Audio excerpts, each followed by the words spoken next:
আমাদের সবাইকে স্বাগতম। আমরা কিন্তু এতদিন অনেকগুলো লাইভ ক্লাস করেছি, যেটার মাধ্যমে আমরা ভোকাবুলারি শেখার চেষ্টা করেছি, বিভিন্ন পরিস্থিতিতে অনেকগুলো শব্দ শেখার চেষ্টা করেছি। আজকের লাইভ ক্লাসটা একটু ভিন্ন। আজকের ক্লাসটাতে আমরা স্পোকেন ইংলিশ নিয়ে আলোচনা করব। স্পোকেন ইংলিশ আমাদের সবার অনেক বেশি ভয় লাগে, আমরা অনেক বেশি কষ্ট পাই স্পোকেন ইংলিশ নিয়ে। এই জন্য আজকের ক্লাসটা খুব ইজি একটা টপিক দিয়ে হবে। মনে আছে আমরা আমাদের একদম প্রথম স্পোকেন ইংলিশ ক্লাস করেছিলাম কিভাবে নিজেকে ইন্ট্রোডিউস করা নিয়ে।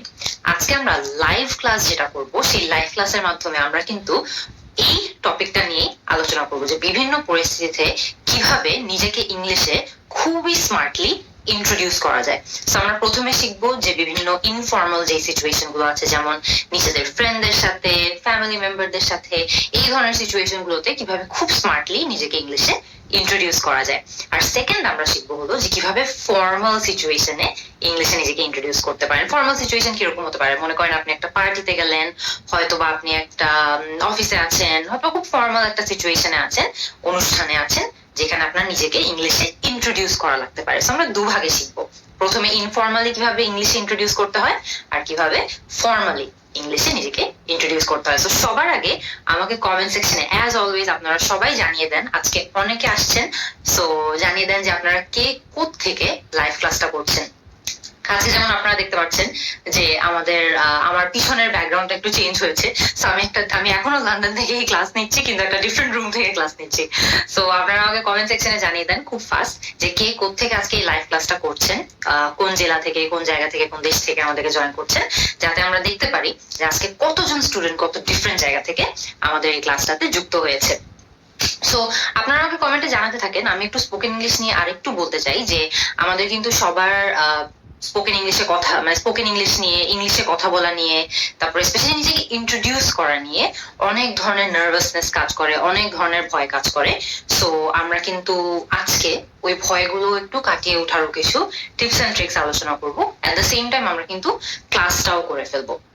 সো বিফোর দ্যাট আমরা কিন্তু আমাদের যে ঘরে বসে স্পোকেন ইংলিশ বইটা আছে, সেই বইয়ের লিঙ্কটা কিন্তু উপরে আমরা ক্যাপশনে দিয়ে দিয়েছি।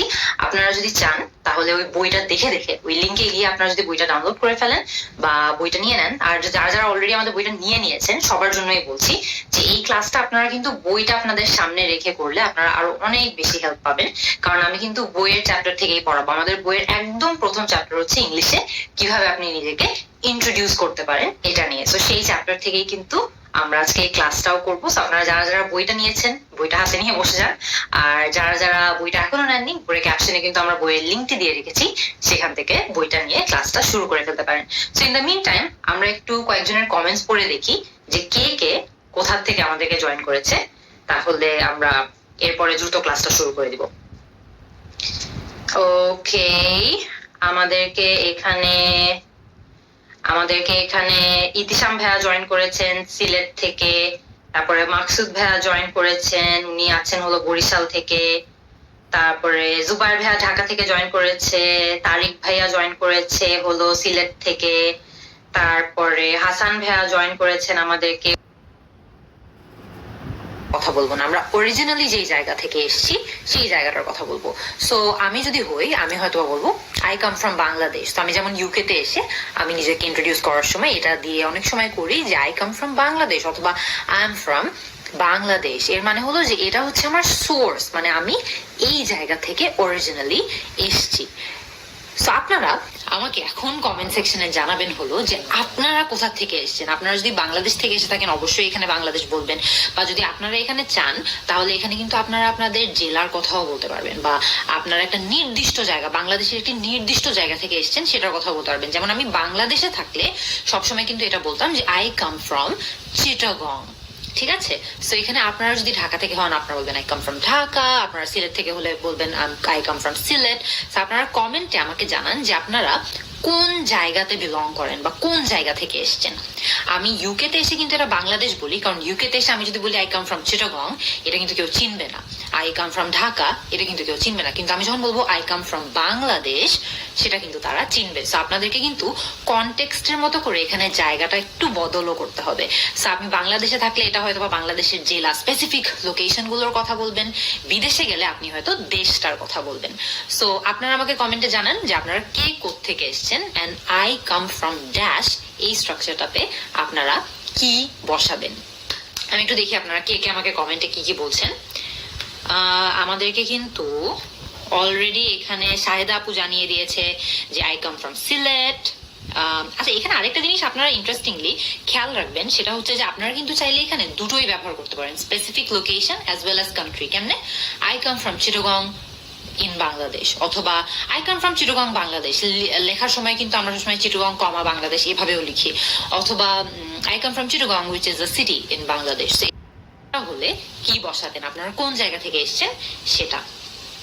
আমাদেরকে কিন্তু এখানে ফারহান ভাইয়া জানিয়েছে I come from Dhaka, Tashfiq ভাইয়া জানিয়েছে আই